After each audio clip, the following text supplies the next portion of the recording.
एक गांव में एक तांत्रिक था जिसे वहां की एक औरत बहुत पसंद आ गई थी, लेकिन वो पहले से ही शादीशुदा थी। लेकिन फिर भी वो उसे पाना चाहता था। एक दिन जब उसका पति किसी काम के लिए बाहर गया तो उसने उस मौके का फायदा उठाने की कोशिश की और चूड़ी वाला बनकर उसके घर चला गया। वो जानता था कि हर औरत को चूड़ियां बहुत पसंद आती हैं।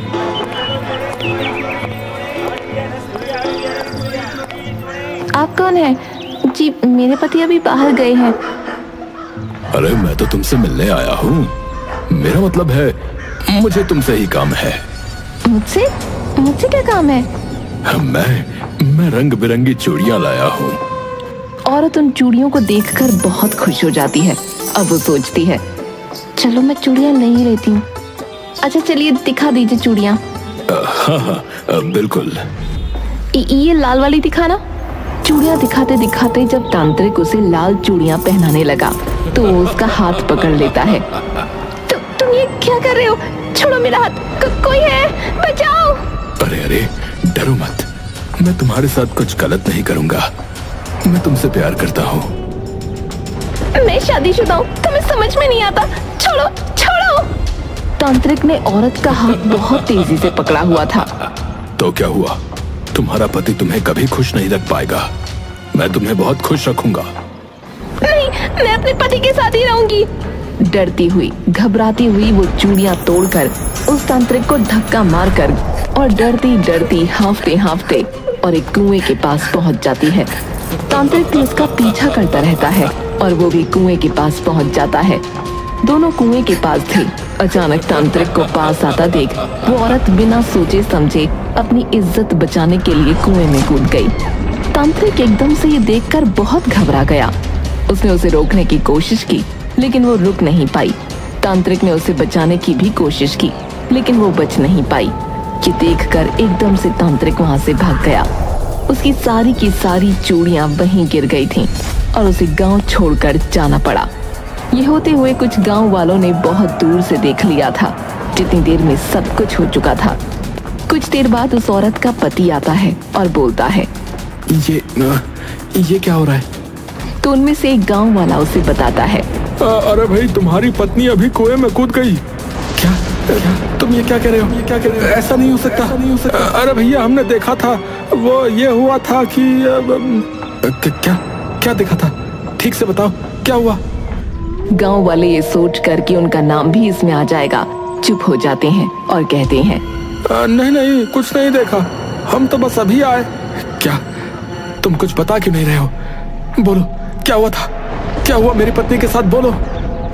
3-4 बार पूछने पर एक गांव वाला उसे बताता है, मुझे ज्यादा कुछ तो नहीं पता, लेकिन उसे बचाने की हमने बहुत कोशिश की थी।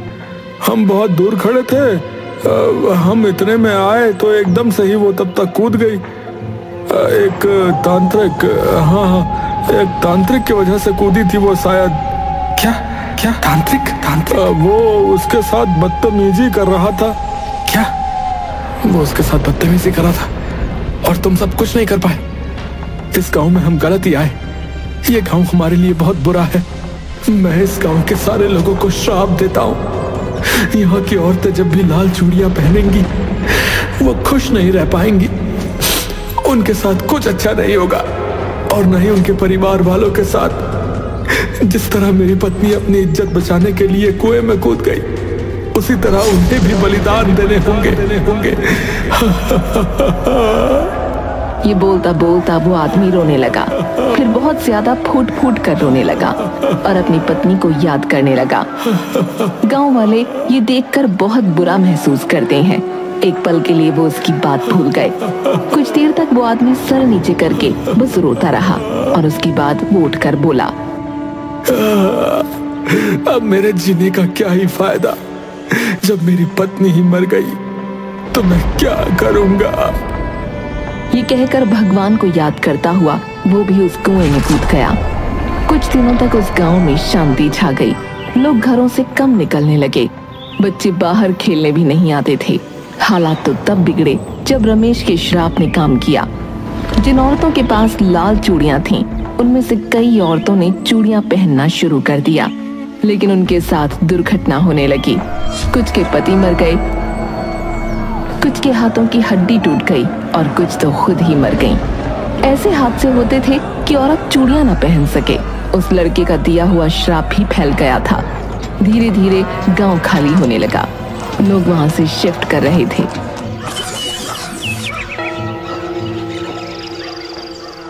एक नया शादीशुदा जोड़ा खुशी खुशी घूमने जा रहा था। तभी रास्ते में गाड़ी के अंदर, अरे देखो कितना सुंदर पहाड़ है। हमारी अभी अभी शादी हुई है और तुम अब मेरी पत्नी हो, तो तुम्हारा हुक्म सलाखों पर, और इसीलिए तो हम ऐसी पहाड़ों वाली जगह पर आए, वरना तो मैं किसी अच्छी जगह पर जाना चाहता था।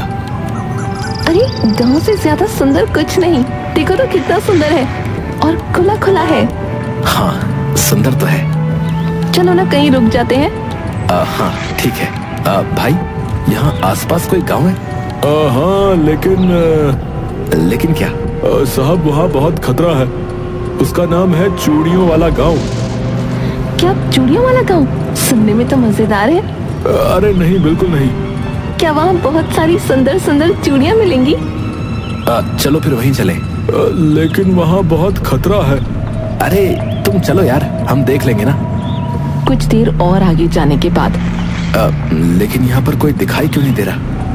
अरे साहब आप यहाँ पर आ तो गए हो, लेकिन अब आप ये मत कहिएगा कि आप वहीं चूड़ी वाले गांव में जाना चाहते हैं। मुझे वहीं जाना है। उस गांव का नाम चूड़ी वाला किसी अच्छी चीज के लिए नहीं रखा, उसकी खासियत के लिए नहीं रखा है।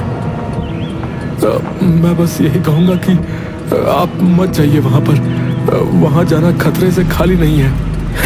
क्यों, क्या होगा वहां पर? मैं आपको सब कुछ नहीं बता सकता और ना ही मैं बता पाऊंगा। बस मैं यही कहता हूँ कि आप मत जाइए बस।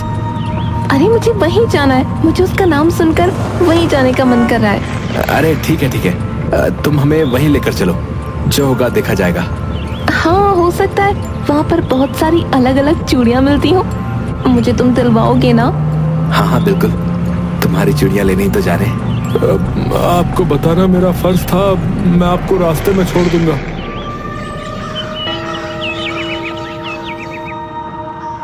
वो रास्ते में रुकते हैं और खाना पानी करने लगते हैं। साथ में ड्राइवर को भी खाना खिलाते हैं। भारती और हर्ष गाड़ी खोलकर खाना खा रहे थे। तभी हर्ष को लगा कि पीछे से कोई आ गया है, और जब उसने पीछे मुड़कर देखा तो कुछ नहीं था। हर्ष, मुझे लगा वहाँ कोई था। कहाँ? वहाँ। अच्छा, तुम मुझे डराने की कोशिश कर रहे हो ना? अरे नहीं, सच में। मैंने कहा था ना। अरे तुम चुप हो जाओ, पता नहीं क्या बोले जा रहे हो। चलो चुपचाप खाना खत्म करो। ठीक है। खाना खत्म होने के बाद जब वो गाड़ी स्टार्ट करते हैं तो बहुत देर तक गाड़ी स्टार्ट नहीं हो पाती। साहब मैं कह रहा हूँ कि हमें वापस चले जाना चाहिए। अरे जब गाड़ी स्टार्ट ही नहीं हो रही है तो हम वापस भी कैसे जाएंगे? देखना, जब हम वापस जाएंगे तो गाड़ी स्टार्ट हो जाएगी। तुम कहना क्या चाहते हो? गाड़ी भी आगे जाने से डर रही है? ये आपके लिए हंसने की बात हो सकती है, पर हमारे लिए नहीं। हम यहाँ पर रोज आते हैं लोगों को छोड़ने, लेकिन कोई भी इसके आगे नहीं जा पाता। क्या? भारती, अजीब सा तो लग रहा है थोड़ा सा। नहीं, मुझे वहीं जाना है। हम वहीं जाएंगे। जैसे तुम्हारी मर्जी। चलो भाई, देख लो चल जाए गाड़ी। ठीक है भाई, वैसे मुझे पता नहीं चलेगी कि नहीं, पर मैं फिर भी देख लेता हूँ।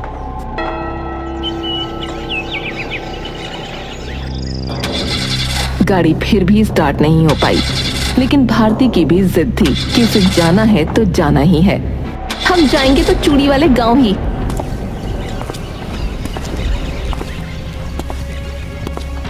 अचानक से एक बूढ़ा आदमी आ गया। वो चूड़ी वाले गांव जाना चाहते हैं। ये सुनकर वो बूढ़ा बाबा कांप उठा। क्या तुम क्या कह रहे हो? तुम्हें इन्हें जाने नहीं देना चाहिए। यहाँ से चले जाओ, तुम्हारी जान को खतरा है। चले जाओ यहाँ से। देखिए, हमारा आगे जाना बहुत जरूरी है। हमें वहाँ कुछ काम है। आप आगे जाइए, हमारे पास कुछ नहीं है देने के लिए। मूर्ख लड़की, मैं कोई मांगने वाला नहीं हूँ। तुम दोनों की जान को खतरा है, तुम्हें समझ नहीं आता। कम से कम तुम्हें तो समझना चाहिए। इन्हें आगे मत लेकर जाओ, वरना ये जिंदा नहीं रह पाएंगे। हर्ष इस बात से डर जाता है और कहता है, मुझे लगता है शायद हमें नहीं जाना चाहिए। मैंने कहा ना मुझे वहाँ जाना है तो बस जाना है। हर्ष, तुम्हारे आगे कभी मेरी चली है? बाबा आप चिंता मत करो, हमें आगे जाना है। आपने बताया उसके लिए धन्यवाद। तुम इसे संभाल कर रखना, ये तुम्हारे काम आएगा। इसकी तुम्हें आगे जरूरत पड़ेगी। जब बूढ़ा बाबा हर्ष को ये दे रहा था तो भारती इस चीज से अनजान थी और वो बूढ़ा बाबा वो देकर वहाँ से चुपचाप चला गया और जाते हुए कहता रहा, आगे खतरा है, आगे खतरा है। हर्ष समझ चुका था कि भारती आगे जाकर ही रहेगी और वो जो चीज उसे बूढ़े बाबा ने दी थी वो धीरे से हर्ष अपने बैग में डाल लेता है। इस बात के बाद भी 3-4 घंटे और बीत जाते हैं और गाड़ी स्टार्ट नहीं हो पाती। अचानक से जब वो वापस जाने का मन बना लेते हैं, हर्ष भी भारती को मना लेता है, तब गाड़ी स्टार्ट हो जाती है। देखा, ये भी नहीं चाहती कि हम वापस जाएं। चलो ना अब हम आगे चलते हैं। मैडम मैं भी तो कह रहा था कि वापस चलो तो गाड़ी अपने आप स्टार्ट हो जाएगी। ये गाड़ी आगे नहीं जा पाएगी। कुछ भी मत कहो, अब देखती हूँ मैं कैसे नहीं जाएगी। चलो आगे चलो। ठीक है, मेरे को अपनी जान ज्यादा प्यारी है। अगर आपको जाना हो तो आप गाड़ी ले जाओ, पर जान से ज्यादा जरूरी गाड़ी तो नहीं। आप दोनों चले जाओ, मैं यहाँ से चला जाऊंगा। ये कहकर ड्राइवर वहाँ से चला जाता है। बड़ा ही अजीब आदमी है। हर्ष, हर्ष! इस इंसान ने अपनी गाड़ी छोड़ दी सिर्फ इसलिए कि उस गांव में न जाना पड़े। क्या उस बूढ़े आदमी की बात सच थी? अरे हर्ष चलो ना, तुम्हें गाड़ी चलानी आती है ना? फटाफट चलाओ और चूड़ी वाले गांव में चलो। वहाँ जाकर हम आराम से 2-4 घंटे सोएंगे और फिर पूरा गांव घूमेंगे। भारती बहुत ज्यादा एक्साइटेड थी, लेकिन हर्ष थोड़ा सा डरा हुआ था।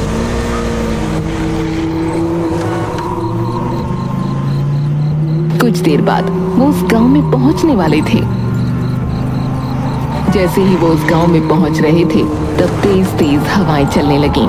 काली घटा छा गई। ये देखकर भारती को तो कुछ नहीं हो रहा था, लेकिन हर्ष थोड़ा सा घबराने लगा। उसे बार बार उस बूढ़े बाबा की बात याद आ रही थी। भारती खुश होकर, बहुत एक्साइटेड होकर आगे बढ़ती जा रही थी और हर्ष भी उसके पीछे पीछे चलता रहा। जैसे जैसे वो गांव के अंदर जा रहे थे उसी तरह बहुत ज्यादा तेज हवाएं चलने लगीं और बहुत ज्यादा काली घटा छा गई। उन्हें आसपास कुछ भी दिखाई नहीं दे रहा था। तभी हर्ष अपनी जेब में से मोबाइल फोन निकालता है और लाइट खोलता है। भारती, यहाँ तो कुछ भी दिखाई नहीं दे रहा है। मुझे लगता है रात हो गई है ना, शायद इसीलिए। हमें आने में भी तो इतना टाइम लग गया क्योंकि हमारी गाड़ी खराब हो गई थी। हो सकता है। चलो आसपास कोई घर ढूंढते हैं और वहाँ पर किसी से मदद मांगते हैं। भारती हर्ष चलते रहे, लेकिन उन्हें कोई भी इंसान नहीं मिला। और तभी भारती की नजर एक घर पर पड़ी जहाँ की लाइट भी जली हुई थी। वो वहाँ जाते हैं और गेट खटखटाते हैं। हर्ष और भारती उस घर का गेट बार बार खटखटा रहे थे, लेकिन वहाँ कोई भी बाहर नहीं आ रहा था। पूरे गांव में सिर्फ उस घर की लाइट जली हुई थी, लेकिन पूरी रात उस घर की लाइट जलने के बावजूद उस घर से बाहर कोई नहीं आया। हर्ष और भारती ने उस रात घर के बाहर ही बिताई। अगली सुबह भारती और हर्ष को एक लड़का उठाता है।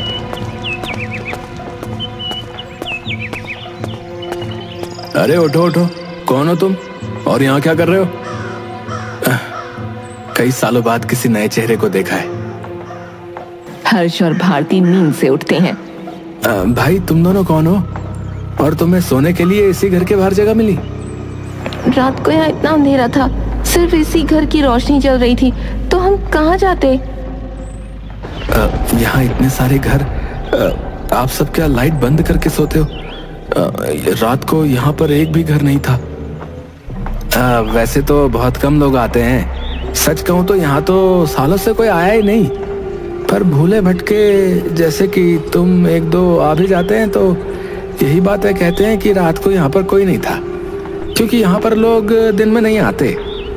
क्या मतलब? लोग आते तो दिन में ही हैं, पर पहुंचते रात को ही हैं। अब ये बात तो आप भी बहुत अच्छे से जान चुके होगे, क्योंकि आप भी निकले तो दिन में ही होगे ना। पहुंचते पहुंचते रात हो गई होगी। हाँ, क्या जैसे हमारी गाड़ी खराब हुई, हर किसी की गाड़ी खराब होती है। अरे छोड़ो ये सब। अच्छा ये बताओ, यहाँ पर रेस्टोरेंट कहाँ है? मतलब यहाँ कोई ढाबा है? यहाँ तो ढाबा होगा ना गांव में। ढाबा कहाँ है? हमें खाना खाना है। हर्ष, बहुत भूख लगी है। हर्ष ख्यालों में खोया हुआ था। तुम मेरे अलावा किसके ख्यालों में खोए हुए हो? अब चलो चलो। हाँ, लगता नहीं कि तुम ज्यादा दिन यहाँ टिक पाओगे। हमने तो बचपन से कभी कोई स्वादिष्ट खाना नहीं खाया। भला क्यों? तुम्हारी मम्मी को खाना बनाना नहीं आता? क्या मम्मी? हमने तो आज तक अपनी मम्मी को देखा ही नहीं, बल्कि किसी औरत को भी बहुत कम देखा है। मैं तो पहली बार औरत को देख रहा हूँ। क्या कह रही हो तुम? इस गांव में औरतें नहीं आती क्या? ये गांव औरतों के लिए नहीं है क्या? यहाँ औरतों के आने पर पाबंदी है? बहन, सच कहूँ तो तुम्हें यहाँ नहीं आना चाहिए था। तुमने यहाँ आकर बहुत बड़ी गलती कर दी, और यहाँ पर तुम देखोगी तो तुम्हें एक भी औरत नहीं मिलेगी, और इसका कारण शायद तुम बहुत जल्दी जान जाओगी। तुम क्या कह रहे हो? खुलकर कहो। देखो, हमें रास्ते में भी लोगों ने बहुत कुछ अजीब अजीब बातें इस गांव के बारे में बताई। एक तो इसका नाम ही बहुत अजीब है। तुम्हें पता है इसका ये नाम क्यों पड़ा? नहीं, पर मुझे लगता है यहाँ तो बहुत सुंदर सुंदर चूड़ियाँ मिलती होंगी। क्या तुम मुझे यहाँ पर चूड़ियों की दुकान का पता बता सकते हो? कहाँ पर है? सारे गांव वाले उसे बहुत हैरानी से देख रहे थे, और एक जवान लड़का हर्ष के पास आकर बोला,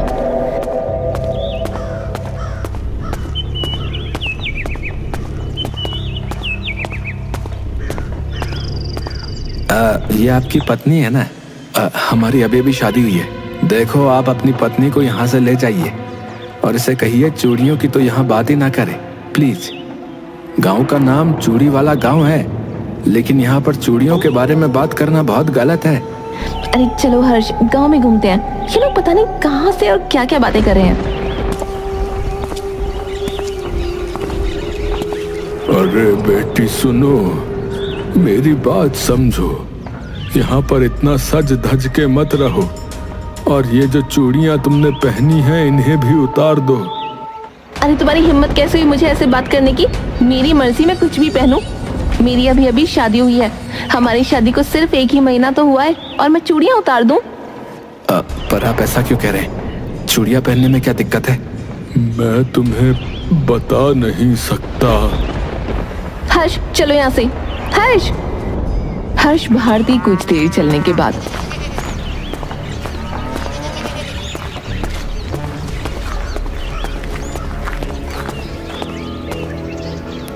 मुझे थोड़ा सा डर लग रहा है। मेरी बात होती तो मैं मान भी जाता, पर यहाँ तुम्हारी बात है भारती। चलो ना, वापस चलते हैं। तुम्हें डर क्यों लग रहा है? अचानक से बहुत तेज हवा चलने लगी, और भारती के पीछे से एक परछाई सी आ गई। हर्ष चौंक जाता है, और उसका मुंह खुला का खुला रह जाता है। क्या हर्ष, तुम्हें क्या हो गया? तुम कुछ बोल क्या नहीं रहे हो हर्ष? भारती, तुम्हारे पीछे कोई था। अब तुम मुझे ले जाने के लिए ऐसी बातें करोगे? नहीं, मैं सच कह रहा हूँ, सच में पीछे कोई था। चलो ठीक है, तुम झूठ मत बोलो, मैं चलती हूँ तुम्हारे साथ। अगर तुम खुश नहीं रहोगे तो फिर मुझे भी मजा नहीं आएगा। लेकिन मैं सच कह रहा हूँ, वहाँ कुछ तो था, कोई तो तुम्हारे पीछे से गया था। अच्छा चलो भी, ठीक है, चलो। हर्ष डर जाता है और घबरा जाता है। उसे देखकर भारती वापस चलने के लिए मान जाती है। वो दोनों गांव के बाहर जाने के लिए निकल जाते हैं।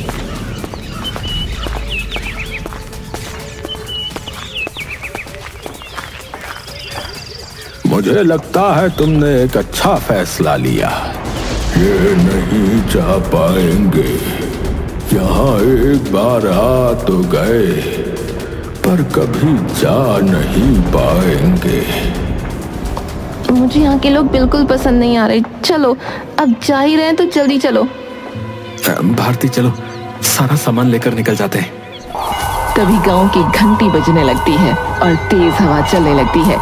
पेड़ की पत्तियां गिरने लग जाती हैं और वो सारी पत्तियां गिरकर सिर्फ भारती पर ही गिर रही थीं और किसी भी गांव वाले पर नहीं गिर रही थीं।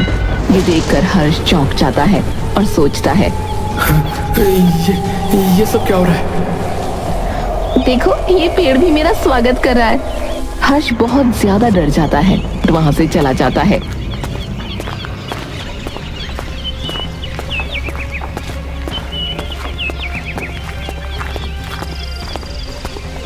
लेकिन वो बहुत देर तक चलते रहते हैं। 1-2 घंटे हो जाते हैं, वो बाहर ही नहीं जा पाते। गांव के बाहर जाने का रास्ता इतनी दूर तो नहीं था, हम जा क्यों नहीं पा रहे? अब तो मुझे भी बहुत अजीब सा लग रहा है। भारती, सीधी साइड देखो, ये तो वही जगह है ना जहाँ पर तुम कह रही थी? हाँ, पर ये कैसे हो सकता है? हम तो 2 घंटे से चल रहे हैं और अब तक हम वहीं पर हैं। इस बात से भारती भी बहुत ज्यादा डर जाती है और गांव के लोग उनके पास वापस आकर कहते हैं, क्या हुआ, तुम नहीं जा पाए? मतलब कि तुम भी अब यहीं रहोगे? क्या मतलब तुम्हारा? मैं भी इसी तरह आया था यहाँ। बहुत साल हो गए, लेकिन अब तक नहीं जा पा रहा। तो तुम्हें क्या लगता है हमें यहाँ पर रहने में मजा आता है? हम इसीलिए नहीं जाते क्योंकि हम जा ही नहीं पाते। तो क्या ये सब सच है? वो ड्राइवर सच कह रहा था? बेटा, जल्दी से ये चूड़ियां उतार दो, वो कभी भी आ सकती है। मैं चूड़ियां नहीं उतार सकती। उतार दो, तुम ज्यादा जरूरी हो, रस्म नहीं। तुम कहते हो तो ठीक है, मुझे नहीं पता क्या हो रहा है, पर मुझे बहुत दर्द हो रहा है। जल्दी से ये चूड़ी उतारो, मुझे तुम्हें खोना नहीं है। मैं कोशिश तो कर रही हूँ पर ये उतार ही नहीं पा रही। अचानक से भारती का पूरा हाथ लाल हो जाता है और शरीर पर काले धब्बे बन जाते हैं। जितनी कोशिश वो चूड़ी उतारने की कर रही थी, उतने ही धब्बे पड़ते जा रहे थे। ये देखकर हर्ष डर गया। भारती एकदम से बेहोश होने वाली थी। उस दिन बूढ़े बाबा ने मुझे कुछ दिया था। भारती, तुम रुको, मैं अभी आया।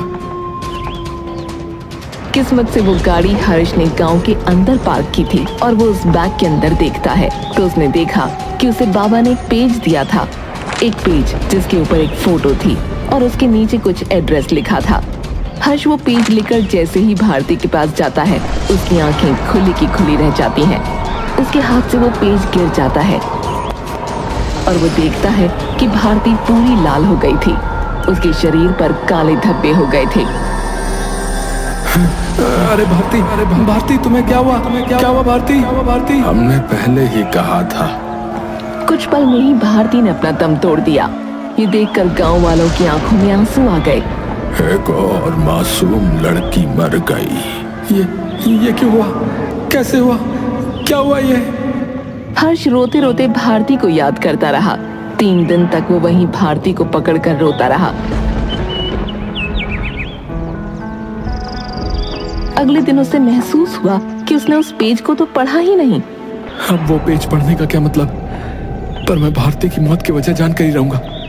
हर्ष वो उठाकर पढ़ता है तो उसे सारी कहानी पता चलती है, उस शैतानी चूड़ी वाले की कहानी। हर्ष सारी कहानी जान लेता है और आखिर में उस बूढ़े आदमी ने जो एड्रेस के साथ एक तारीख लिखी थी जिस दिन वो रोज तांत्रिक आता था, उसने देखा कि वो तारीख कल की थी।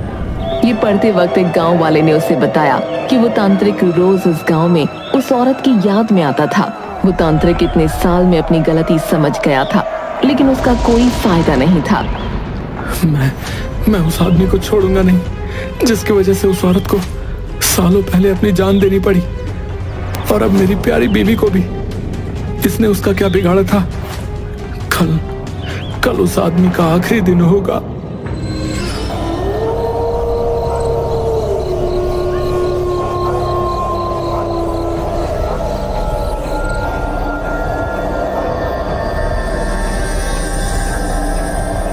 हर्ष भारती की बॉडी को उठाकर उस कुएं में फेंकता है और फिर तांत्रिक का इंतजार करता है।